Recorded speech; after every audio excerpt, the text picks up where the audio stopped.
Begini Bang, kita mau nanya, katanya si Novi udah dapat kuasa lagi, ngasih kuasa lagi ke Jenderal Purnawirawan Ricky Sitohang. Lah, gue bilang begitu, gue kaget kan. Maksudnya kuasa untuk apa tuh? Gitu loh. Oh, kok agak tahu deh kuasa untuk apa, bla bla. Gue tersinggung di situ. Saya tidak punya tendensi supaya saya jadi kuasa hukumnya. Saya sebagai insan hamba Tuhan bisa memberikan pencerahan hukum saja, memberikan solusi hukum. Supervisor saya, dia bisa mengerti tentang bagaimana barikade hukum itu, sudah alhamdulillah. Dan gue udah bilang dari awal, gue tuh gak mau nangani kasus Novi karena ribet gitu loh, kasus recehan jadi ribet, bikin rusak nama gue, kredibilitas gue. Dari awal gue udah bilang gue gak mau gitu loh. Nah akhirnya gue statement lah tadi tuh di media-media tuh, keluar tuh di media-media statement gue gitu loh. Makanya gue nggak mau lagi akhirnya. Mungkin nasibnya pengacara-pengacara yang lamanya si Novi juga begitu kali, makanya pada mundur karena kurangnya koordinasi gitu loh. Karena kurangnya koordinasi, dan mungkin juga si Novi ini sindrom star gitu kan, star syndrome.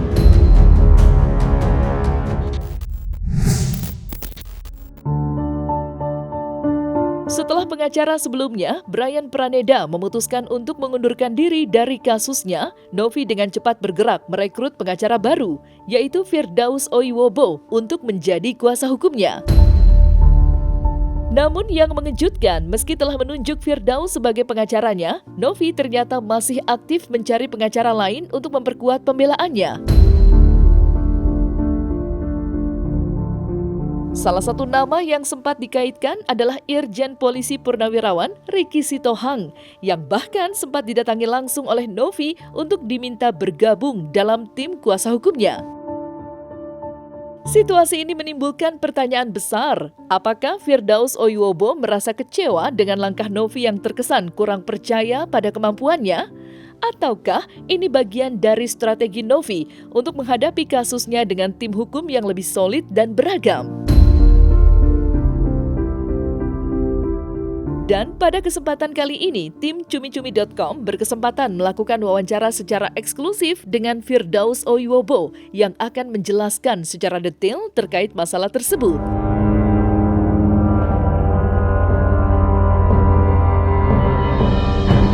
Dari sebulan atau 2 bulan lalu kan, melalui Komal gue udah dihubungi ya oleh timnya Novi untuk bergabung menjadi pengacara Novi. Terus gue bilang, gue nggak bisa kalau gabung kan gitu, karena gue lihat lu pada mau bikin tim 1, tim 2, tim 3. Gue bilang, gue bukan lagi mau main bola. Gue bela klien, gue nggak biasa kayak begitu. Bilang, jadi ntar aja deh kalau lu butuh gue, kalau pengacaranya udah pada nggak ada atau minimal udah pada keluar semua, baru ngubungin gue bilang gitu kan. Akhirnya selang beberapa bulan terjadilah tuh urbanisasi pengacara ya kan. Perpindahan daripada kubu Novi ke kubu Farhat kan gitu. Gue hubungi Pablo, tau gue diajak ketemuan. Pertama ketemuannya di Cawang. Setelah ketemuan di Cawang, gue diajak ke Antasari, Jakarta Selatan. Ketemuan lah tuh di salah satu kafe. Gue ketemuan, sempat ngobrol sama bininya Pablo. Katanya bini Pablo ada usaha skincare. Gue bilang, bini gue juga ada usaha skincare. Kita combine aja, bla bla bla bla bla. Lalu Pablo bilang kalau masalah bendahara umum Pak Arfi silakan ngomong ke istrinya sendiri kan. Gue ngomong lah sama si Ray, ya kan. Ray senyum. Gue disuruh minum ya, minum. Gue minum kan waktu itu kan. Sambutan Pablo sih bagus lah gitu kan. Tahu-tahu Pablo izin turun serombongan ini nih. Gue bilang, kok waktu kumpul itu ada pengacaranya Novi, ada pengacaranya Pablo, ada pengacara donatur gitu loh. Gue bilang, ini kok ada pengacara Novi yang gue lihat di TV, gue bilang gitu kan. Oh iya, ini lagi ya kumpul-kumpul aja, karena pengacara Novi banyak yang keluar gitu, ninggalin Novi kan gitu. Karena di situ ada Jos ya, dia sama-sama timur sama gue, dia dari Ambon. Gue bilang, Bung, kakak Bung masih di sini, gue bilang gitu. Ya, jadi beta harus bagaimana? Gue bilang begitu. Ya Bung, deng beta nanti urusan perdata, kata dia gitu kan. Oke, kalau begitu beta oke, tapi beta nggak mau tambah pengacara lagi. Karena beta nggak suka. Bung tahu, ya nggak apa-apa, saya ngapa. Yang penting Bung deng beta urus perdata dan urus counter media. Oke, setuju. Salaman lah ya. Terus beta bilang, gue bilang, Bung, beta mau ini kuasa lisan dulu sebelum ditulis surat kuasa. Jadi beta maunya surat kuasa lisan. Ya, kuasa lisan itu artinya sesuai apa yang dicatat dalam pasal 1338 KUH Perdata. Gitu kan, kuasa bisa lisan bisa tertulis. Oke, silakan aja bikin video dengan Novi. Kata Novi, saya maunya mah urusan ini kembali lagi seperti awal. Jadi maunya itu si Agus itu diobatin sama yayasan. Gitu loh. Diobatin sama yayasan, Novi bilang begitu. Jadi maunya diobatin melalui yayasan. Karena saya juga nggak mau juga, dia juga nggak mau juga megangin duitnya orang kan gitu. Megang yayasan. Tapi kita jalanin dulu gugatan perdata. Jadi pada situ memang pernyataan itu ambigu waktu itu. Jadi ada yang bilang gugatan perdata dulu selesain karena keinginan Pablo. Novi keinginannya selesai dengan urusan Agus gitu loh. Biar Agus yang didanai oleh yayasan Novi. Ya udah oke lah, apapun itu kita bikin kuasa dulu di luar lisan. Gue keluarlah di kafe itu, kafe Antasari itu. Gue bikin video. Nah video itu yang gue pakai baju merah. Selesailah kan perjanjian, Novi tidak akan tambah pengacara lagi kan gitu. Mulailah gue bekerja karena keinginan Novi katanya damai dengan Agus untuk bukan damai apa? Agus diobati, bukan selesai. Agus diobati tapi diawasi oleh yayasan Novi. Gue akhirnya nyamperin wartawan. Jadi bagaimana? Gue bilang begitu. Begini bang, kita mau nanya. Katanya si Novi udah dapat kuasa lagi, ngasih kuasa lagi ke Jenderal Purnawirawan Ricky Sitohang. Lah, gue bilang begitu. Gue kaget kan. Maksudnya kuasa untuk apa tuh? Gitu loh. Oh, kok agak tahu deh kuasa untuk apa? Bla bla. Gue tersinggung di situ. Gue bilang masa seorang jenderal nggak ngerti etika? Ya kan, nggak ngerti etika tentang advokat, gitu. Apa yang dituangkan dalam Undang-Undang Nomor 18 Tahun 2003, ya kan ada pasal 3, pasal 4, kan di sini ada kuasanya, gitu. Masa dia begitu? Gue pikir begitu kan, sampai gue agak sedikit kesel akhirnya gitu loh. Kan gue udah bilang dari awal gue tuh nggak mau nangani kasus Novi karena ribet, gitu loh. Kasus recehan jadi ribet, bikin rusak nama gue, kredibilitas gue. Dari awal gue udah bilang gue nggak mau, gitu loh. Nah akhirnya gue statement lah tadi tuh di media-media tuh keluar tuh di media-media statement gue gitu loh. Makanya gue nggak mau lagi akhirnya gitu bicara sama media terkait dengan pertanyaan-pertanyaan yang di luar dari substansi dari surat kuasa. Gitu. Gue nggak mau kalau ditanya media tuh nggak mau gue. Nah, dasarnya dari itu tadi gitu loh. Gua aja dapat kuasa ini masih direbut juga sama orang gitu. Mungkin nasibnya pengacara-pengacara yang lamanya si Novi juga begitu kali, makanya pada mundur. Karena kurangnya koordinasi gitu loh. Karena kurangnya koordinasi dan mungkin juga si Novi ini sindrom star gitu kan, star syndrome.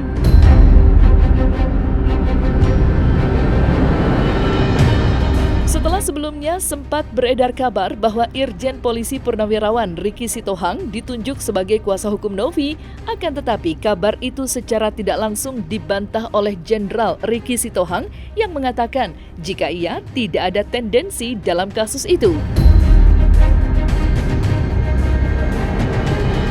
Meski membantah keterlibatan secara langsung sebagai kuasa hukum, Jenderal Ricky Sitohang tidak menutup pintu untuk memberikan dukungan kepada Novi. Asalkan langkah yang diambil Novi benar-benar bertujuan untuk membantu Agus melalui pemanfaatan donasi secara transparan dan tepat sasaran. Pernyataan ini menegaskan bahwa Ricky tidak hanya berfokus pada aspek hukum, tetapi juga pada nilai-nilai kemanusiaan yang menjadi inti dari kasus ini.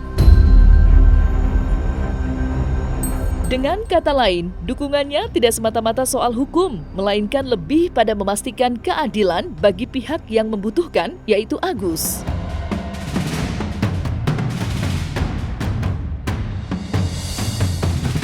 Saya tidak punya tendensi supaya saya jadi kuasa hukumnya. Saya sebagai insan hamba Tuhan bisa memberikan pencerahan hukum saja, memberikan solusi hukum. Supervisor saya dia bisa mengerti tentang bagaimana barikade hukum itu sudah alhamdulillah. Walaupun dia tetap meminta, tapi saya bilang untuk sementara saya pelajari dulu pokok permasalahanmu. Saya nggak mau ngomong kalau saya tidak ngerti permasalahan tiba-tiba saya cuap-cuap. Harus kita pelajari benar. Kadang-kadang kan susah. Permasalahan sepele dibikin ruwet. Yang bikin ruwet ini bukan Agusnya, tapi orang di belakang-belakang ini. Orang yang memberikan komentar-komentar tiba-tiba nyamber, memberikan suatu statement yang paling sialnya lagi dimanfaatkan jadi brand. Itu yang sialnya.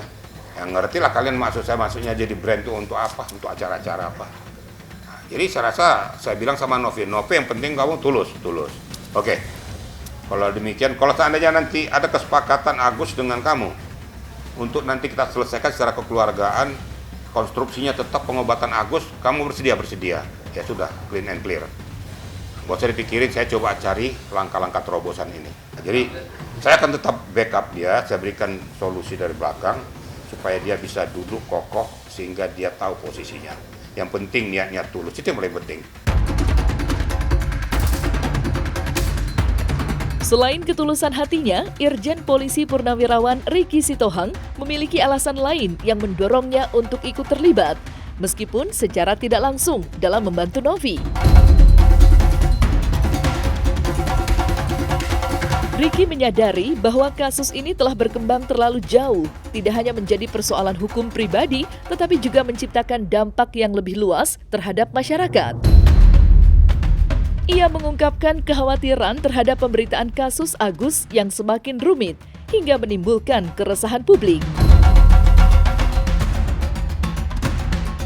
Menurutnya, eskalasi kasus ini di media telah menciptakan opini yang terpecah dan bahkan mempengaruhi cara pandang masyarakat terhadap isu kemanusiaan. Nggak ada permasalahan yang terlalu berat sebenarnya. Permasalahan sepele yang gampang diselesaikan apabila kepala kita duduk itu dengan tenang, isi kepala itu dengan tenang, sama-sama berdiskusi. Tapi yang membuat kisruh ini ya kita sendiri, ya. Antar pihak ini, kenapa jadi bola liar? Yang harusnya kita bicarakan adalah konstruksi hukum, bagaimana poin tersubstansi permasalahan dapat diselesaikan dengan baik. Ini aja kok pokok permasalahan. Jadi jangan kita melebar kemana-mana. Inilah peran-peran kita, mau lawyers kayak mau siapa kayak itu, ya. Tolong persempit permasalahan kepada konstruksinya saja. Nanti larinya kemana-mana nggak jelas, yang lari ke PPATK lah, yang lari berantem lah, yang lari kemana. Akhirnya masyarakat disajikan dengan seperti ini. Percaya dengan saya, jujur ngomongnya saya yakin sudah banyak masyarakat atau netizen yang udah muak lihat permasalahan ini. Muak udah jijik lah. Kok ini melulu diangkat ke permukaan nggak selesai-selesai. Kok dibuat jadi bola liar, akhirnya menyambar pribadi ke pribadi. Ini nggak cocok. Ayolah kepala dingin kita selesaikan. Kan berkali-kali saya katakan, kalau mau kepala dingin besok juga selesai tuh. Tuntas masalahnya. Jangan melebar kemana-mana.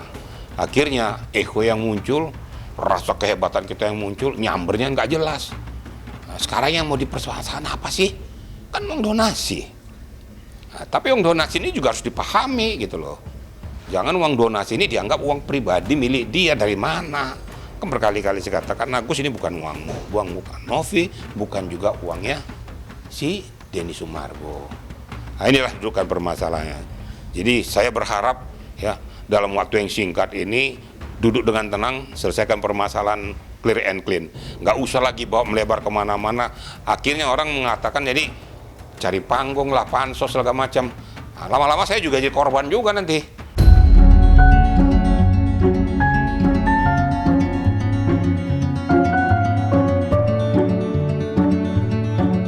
Salah satu perkembangan terbaru adalah langkah Farhad Abbas yang bertindak sebagai kuasa hukum Agus yang berencana melaporkan dokter sekaligus influencer ternama Richard Lee.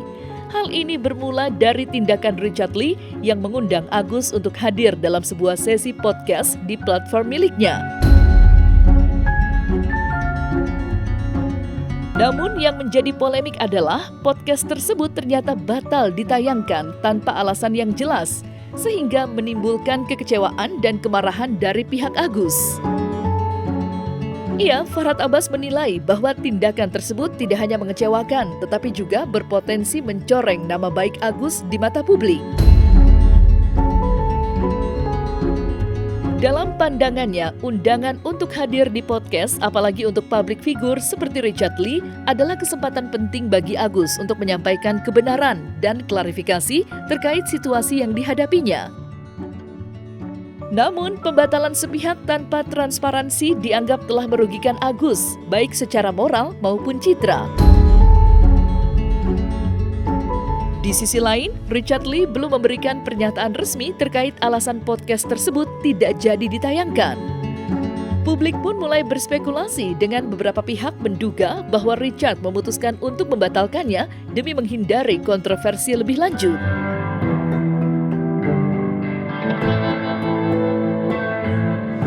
Lu kalau takut sama satu orang ya, lu nggak takut sama 3 orang ya. 3 orang kita mau nakut-nakutin kalian juga lah kalau gitu. Saya janji, begitu kamu nggak tayangkan begini cara mainnya, kan kita nggak dibayar, kita hanya karena perkawanan. Dan Agus dalam keadaan sakit dan hujan dan kedinginan.